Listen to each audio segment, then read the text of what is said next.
Trabajé doble turno y viví en un sótano para mantenerla. Al desbloquear su tablet, descubrí que se gastaba mi dinero en... Esta no es la típica historia de un hombre engañado por una aventura pasajera. Ojalá fuera tan simple como una infidelidad de una noche, un error de borrachera. No, esto es la crónica de una demolición sistemática, fría y calculada de mi autoestima, de mi cuenta bancaria y de mi voluntad de vivir, orquestada milimétricamente por las personas en las que más confiaba en este mundo. Todo comenzó cuando conocí a Carolina hace 5 años. Ella era magnética. No había otra palabra para describirla.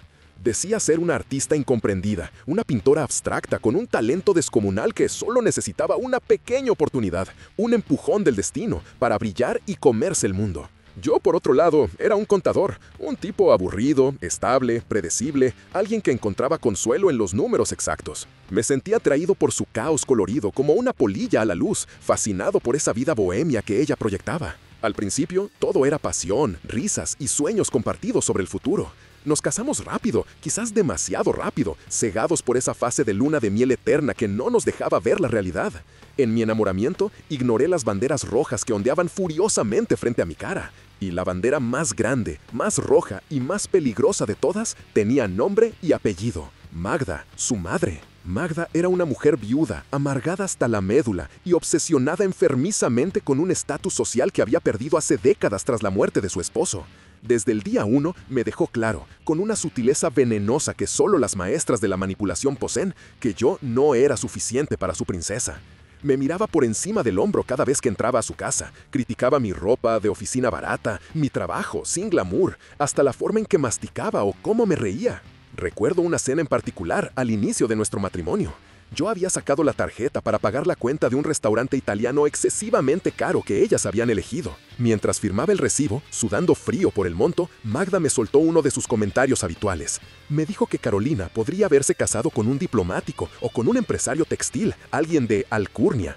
Me miró a los ojos y con una sonrisa que no llegaba a su mirada, sentenció que esperaba que al menos yo supiera contar bien los billetes para darle la vida que ella merecía, porque la belleza de su hija no se mantiene con aire. Yo me tragaba el veneno. Lo hacía por Carolina, porque cuando llegábamos a casa y nos metíamos en la cama, ella lloraba en mis brazos y me decía que su madre era difícil, que había sufrido mucho en la vida, pero que en el fondo solo quería lo mejor para ella. Me pedía paciencia, y yo, como un idiota enamorado y protector, le creía.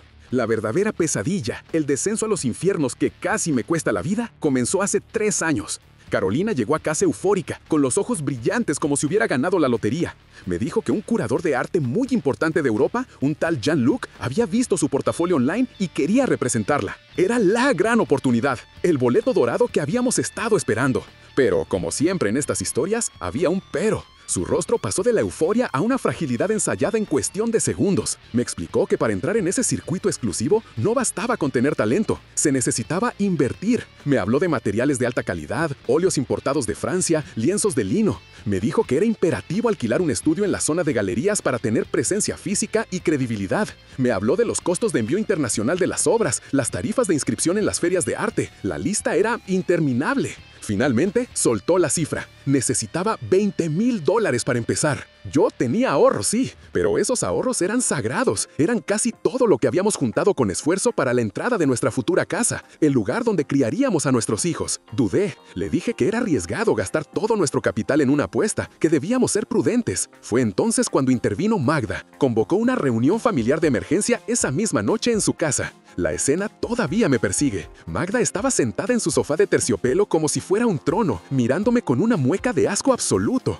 Me preguntó si acaso planeaba cortarle las alas a mi esposa. Me cuestionó para qué trabajaba tanto si no era para apoyar los sueños de la mujer que amaba. Me llamó egoísta en mi cara. Me dijo que un hombre de verdad, un proveedor, haría lo que fuera, movería cielo y tierra por ver triunfar a su mujer. Insinuó que quizás yo tenía miedo de que ella fuera más exitosa que yo, atacando directamente mi masculinidad. La manipulación fue brutal y perfectamente coordinada. Carolina lloraba en silencio en el otro extremo del sofá, mirándome con decepción, como si yo fuera el villano de su película. Magda me atacaba con artillería pesada. Me sentí pequeño, mezquino, el obstáculo en la felicidad de mi esposa. Entonces, Magda ofreció su solución. Dijo que teníamos que vender nuestro apartamento. Nos sugirió mudarnos a su casa. Ella tenía el sótano libre. Podíamos vivir ahí y ahorrarnos el alquiler y los gastos. Todo el dinero de la venta y de mis sueldos podría ir directamente a la carrera de Carolina. Nos Prometió que era una inversión, que en 2 años, cuando ella fuera famosa, podríamos comprarnos una mansión. Me retó a hacer los números, recordándome sarcásticamente mi profesión de contador. Y los hice. Los números fríos tenían sentido financiero, pero el costo humano, el costo de mi dignidad, no lo calculé. Acepté.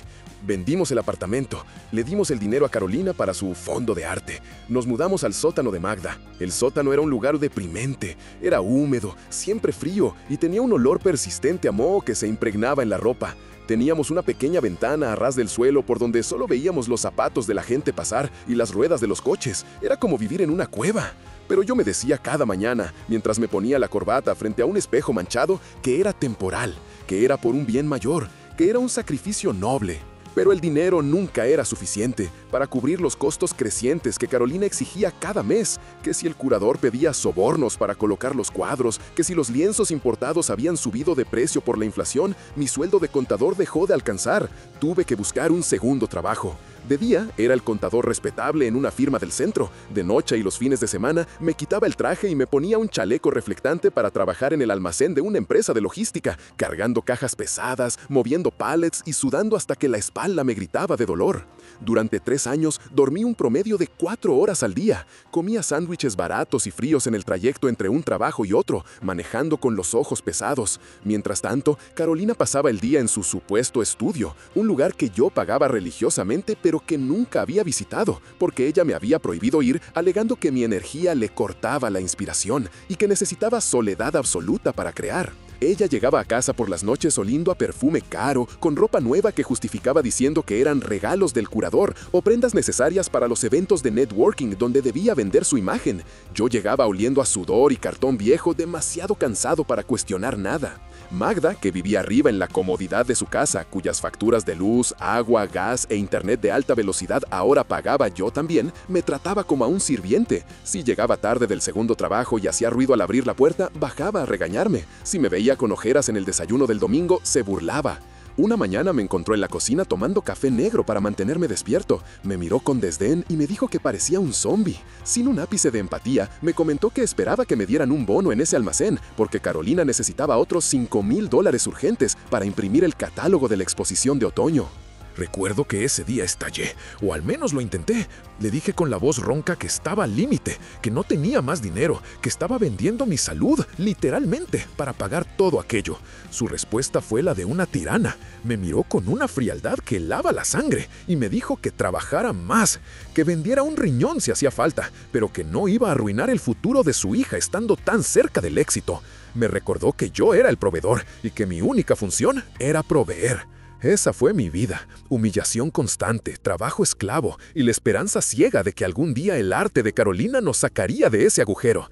Yo era el cajero automático humano. Ellas marcaban la cantidad y yo escupía los billetes, sin importar qué parte de mi alma tuviera que vender para conseguirlos. La venda de mis ojos no se cayó suavemente. Me la arrancaron de un tirón violento hace 2 semanas. Me lesioné en el trabajo del almacén. Una pila de cajas mal aseguradas se vino abajo y cayó sobre mi pierna derecha. Escuché el crujido del hueso antes de sentir el dolor. El diagnóstico fue fractura de tibia y peroné.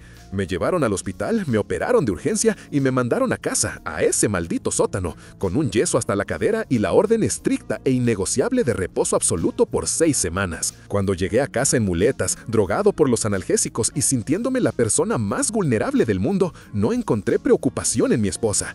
Encontré pánico financiero. Carolina no me preguntó si me dolía, no me preguntó cómo me sentía. Lo primero que hizo fue gritarme, preguntando qué significaba que no podía trabajar en 6 semanas. Estaba mirando su teléfono con la calculadora abierta, histérica. Me reclamó que tenía que pagar la reserva de la galería en Milán la próxima semana y que eran $8,000.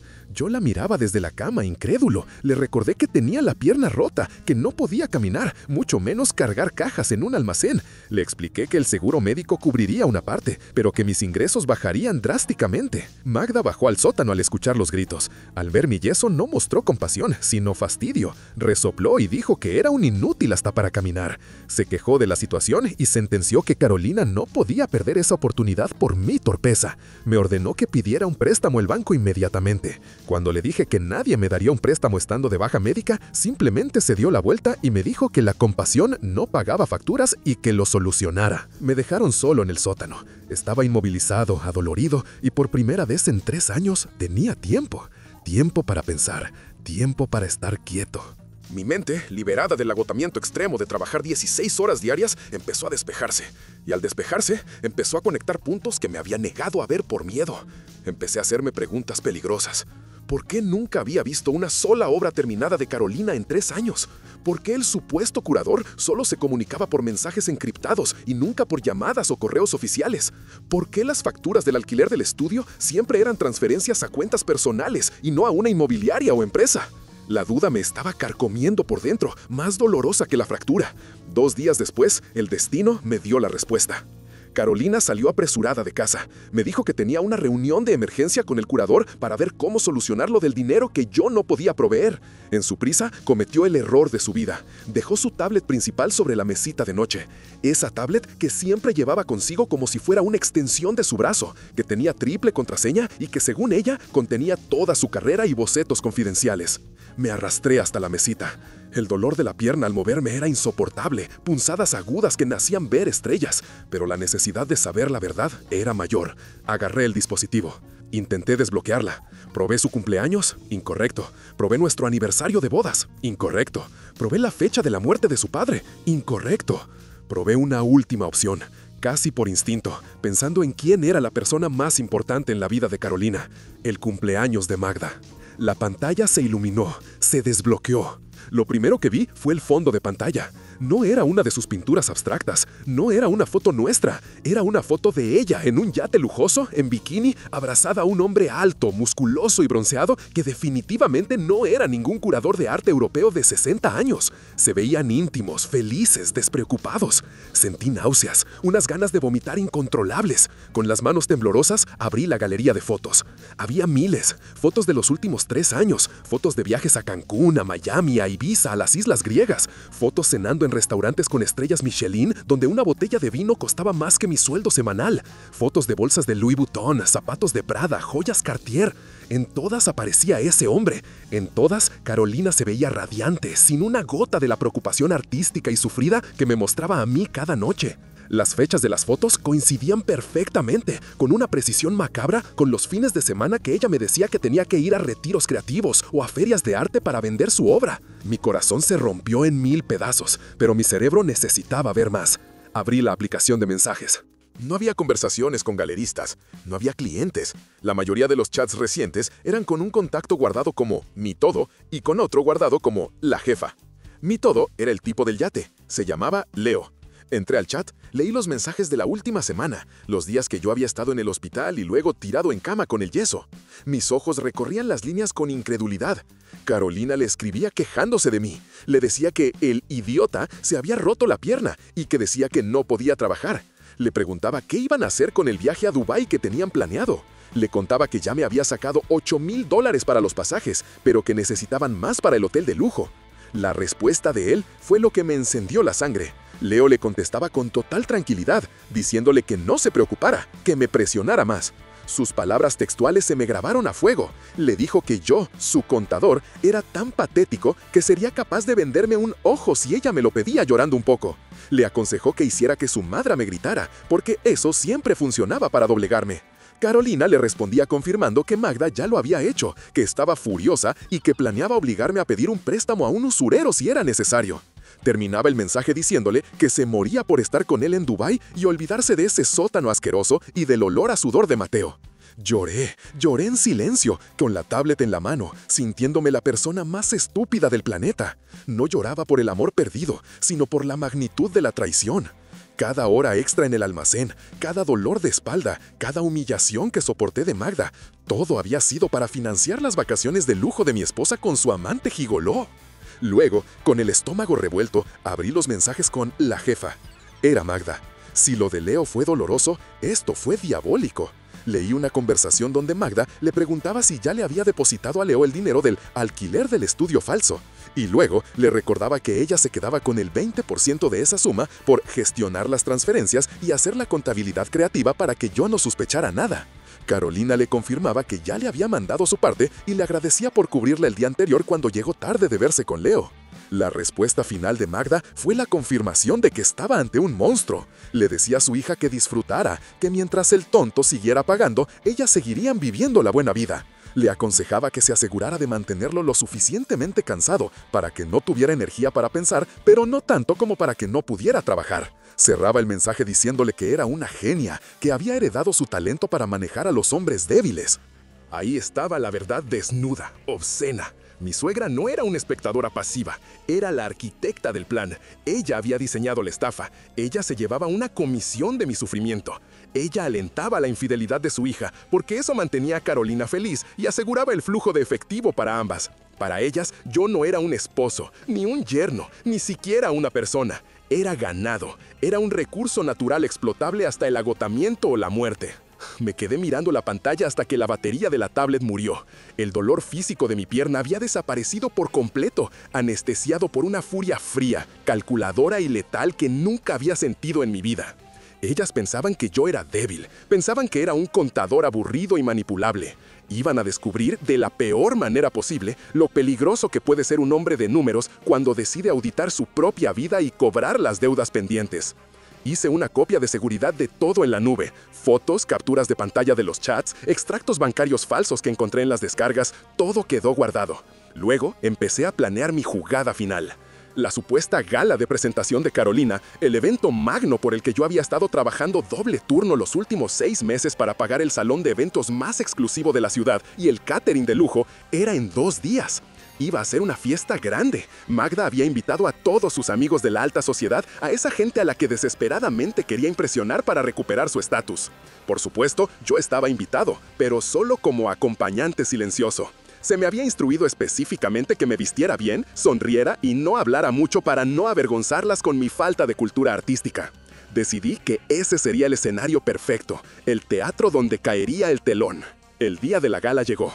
Me vestí con mi mejor traje, uno que me quedaba un poco grande ahora porque había perdido mucho peso por el estrés y la mala alimentación. Me aseguré de lucir presentable, ocultando mi dolor al caminar con las muletas. Carolina estaba nerviosa, pero radiante, creyendo que esa noche consolidaría su mentira y su estatus de artista emergente. Magda se paseaba entre los invitados como un pavo real, con una copa de champán en la mano presumiendo del éxito de su hija y recibiendo elogios. La sala estaba llena, había música suave, canapés caros y gente elegante. Llegó el momento de los discursos. Carolina subió al pequeño escenario iluminado, agradeció a todos con una voz emocionada, habló de su inspiración divina, de las noches sin dormir creando, que en realidad eran noches en hoteles con Leo, y de lo duro que había sido el camino. Magda se paseaba entre los invitados como un pavo real, con una copa de champán en la mano, presumiendo del éxito de su hija y recibiendo elogios. La sala estaba llena. Había música suave, canapés caros y gente elegante. Llegó el momento de los discursos. Carolina subió al pequeño escenario iluminado. Agradeció a todos con una voz emocionada. Habló de su inspiración divina, de las noches sin dormir creando, que en realidad eran noches en hoteles con Leo, y de lo duro que había sido el camino. Para finalizar, con una sonrisa ensayada, dijo que quería agradecer a su esposo, Mateo, cuyo apoyo silencioso había sido fundamental para que ella pudiera volar. Hubo aplausos tibios y educados. Magda, desde la primera fila, me hizo un gesto imperioso para que subiera al escenario. Querían la foto perfecta del matrimonio feliz apoyando el arte, para vender la imagen completa a sus conocidos. Subí con dificultad. Cada paso con las muletas era un recordatorio de mi sacrificio. El dolor era intenso, pero la adrenalina lo superaba. Al llegar a su lado, Carolina me dio un beso en la mejilla que se sintió como el beso de Judas, frío y vacío. Tomé el micrófono que me ofrecieron. Gracias a todos por venir. Empecé. Mi voz sonó más firme y potente de lo que yo mismo esperaba. Resonó en los altavoces. Hoy celebramos el arte. Y el arte, en su esencia más pura, trata sobre la verdad, sobre mostrar lo que está oculto a simple vista. Carolina me miró de reojo con confusión. No estaba en el guión que yo hablara más de 2 frases de agradecimiento. Vi cómo su sonrisa flaqueaba un poco. Durante 3 años, continué, mirando a la audiencia. He trabajado 16 horas al día. He vivido en un sótano húmedo y sin ventanas. He entregado cada centavo que gané, sacrificando mi salud y mi bienestar para financiar el sueño de mi esposa. He invertido más de $150,000 en su carrera artística. Un murmullo de admiración recorrió la sala. Magda sonreía, orgullosa de que se mencionara la cifra, pensando que eso la hacía ver poderosa. Y hoy, dije, cambiando el tono, quiero mostrarles a todos ustedes con total transparencia dónde ha ido exactamente esa inversión. porque creo que los mecenas merecen saber la verdad. Saqué de mi bolsillo un pendrive y con un movimiento rápido lo conecté a la laptop que controlaba el proyector gigante detrás de nosotros, donde se suponía que iban a pasar un carrusel de fotos de sus obras maestras. La primera imagen apareció en la pantalla de 4 metros de altura. No era una pintura abstracta, no era arte, era la foto de Carolina en topless en el yate en Ibiza, besando apasionadamente a Leo, con una copa de champán en la mano. La fecha y la ubicación estaban claramente visibles en la esquina de la imagen. Ibiza, hace 3 meses, justo la semana en la que yo estaba comiendo arroz blanco en el sótano para ahorrar dinero y pagar el supuesto envío internacional de lienzos. El silencio en la sala fue sepulcral. Fue como si hubieran robado el aire. Carolina se giró, vio la pantalla y soltó un grito ahogado. Trató de tapar el proyector con su cuerpo, saltando y agitando las manos, pero la imagen era inmensa. ¿Qué es esto?, gritó Magda desde la pista. «Mateo, estás loco. Apágalo ahora mismo». La vi correr hacia el escenario, tropezando con su vestido largo. Pero yo no paré. Seguí pasando las diapositivas con el control remoto. Siguiente imagen. Una captura de pantalla gigante de los mensajes entre Carolina y Leo. Se podía leer claramente. «Ese contador tuyo es tan patético que vendería un ojo. Dubái sigue en pie». Siguiente imagen. Los mensajes incriminatorios con Magda. ¿Ya le depositaste a Leo lo del alquiler del estudio falso?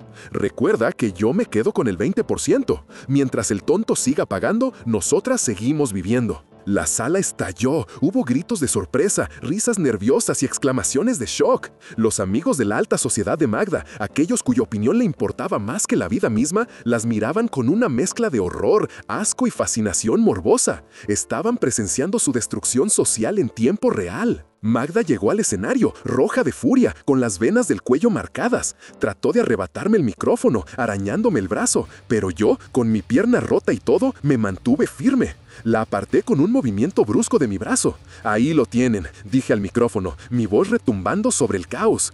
«Esta es la gran obra maestra de Carolina y Magda. Una estafa perfecta de 3 años. Yo no financié arte. Financié a un gigolo llamado Leo. Financié bolsos de Prada. Financié las deudas de juegos secretas de mi suegra. Sí, también había encontrado eso en la tablet. Y financié mi propia destrucción». Miré a Carolina. Estaba en el suelo del escenario, hecha un ovillo, llorando histéricamente con el maquillaje corrido, arruinada. Miré a Magda, que estaba paralizada, viendo cómo sus amigos le daban la espalda y comenzaban a irse, murmurando sobre el escándalo. «La fiesta ha terminado», dije con una calma final. «Ah, y por cierto, el cheque que les di esta mañana para pagar este salón y el catering lo cancelé hace 2 horas. Supongo que la jefa y la gran artista tendrán que usar su comisión del 20% para pagar la cuenta de esta noche». Tiré el micrófono al suelo. El sonido agudo del feedback resonó como un disparo. Bajé del escenario con mis muletas, cruzando la sala. La multitud se apartaba a mi paso como si yo fuera una fuerza de la naturaleza, abriéndome camino. Nadie se atrevió a mirarme a los ojos. Todos estaban hipnotizados por la pantalla gigante donde seguían rotando las fotos de la traición en un bucle infinito. Salí del salón al aire fresco de la noche. Tomé un taxi que ya me estaba esperando y no miré atrás. Han pasado 3 meses desde esa noche. Mi pierna ya casi está curada, aunque los médicos dicen que cojearé un poco cuando cambie el clima. Pero esa es la cicatriz más pequeña que tengo.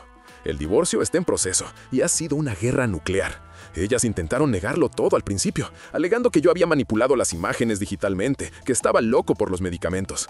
Pero la evidencia forense de la tablet era irrefutable. Mi abogado las destrozó en las audiencias preliminares.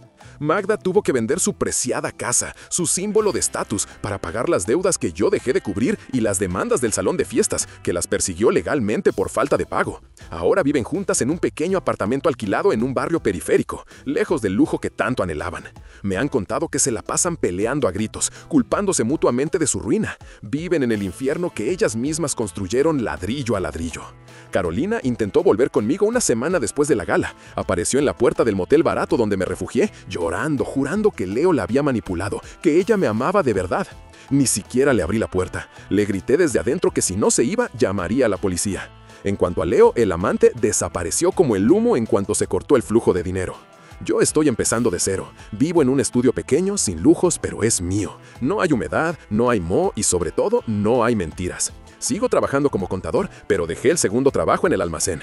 Mis manos están empezando a sanar, los callos se están suavizando. Estoy en terapia, tratando de perdonarme a mí mismo por haber permitido tanto abuso. Es un proceso largo.